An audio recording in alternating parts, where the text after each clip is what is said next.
The invisible passenger. Who's sitting behind you? The bus was empty, but I wasn't alone. The night swallowed up the road, leaving only the yellow headlights of the interstate bus cutting through the darkness. Marina clutched her cell phone to her chest, the screen flashing no signal for the 100th time. She should have taken the day trip, but her work deadline was tomorrow, and now she was there, huddled in the seat next to the driver, trying to ignore the chill that was running down her spine. That's when she heard it, a whisper, almost imperceptible, as if someone had placed their lips inches from her ear and whispered a single word. Marina? She turned around suddenly, her heart pounding so hard it hurt. The bus was empty, or at least that's what she'd thought when she got on.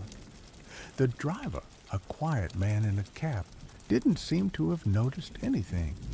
But now, in the seat behind her, there was a different kind of emptiness. Not an emptiness of absence, but of presence. Something was there, something she couldn't see.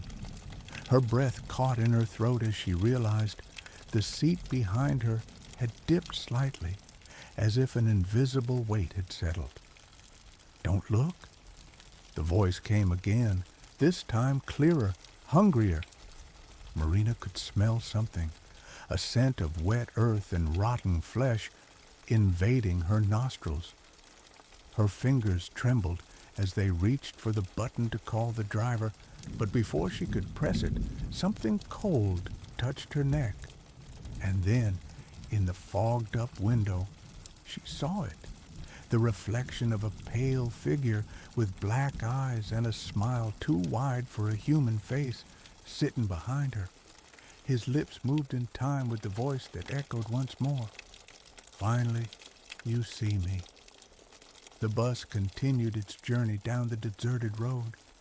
The next morning, it was found abandoned, the driver missing, and on the back seat, only a name scratched into the leather with something sharp.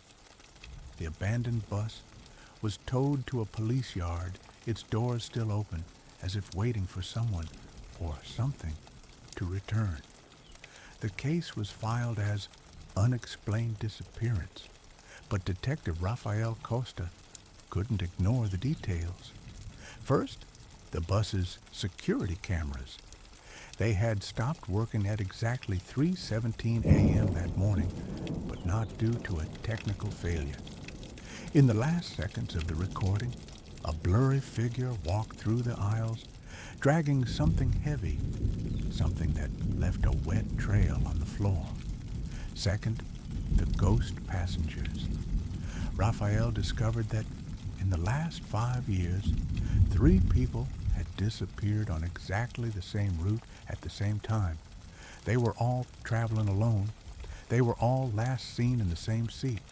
14, the same one Marina had occupied. And then the phone call came.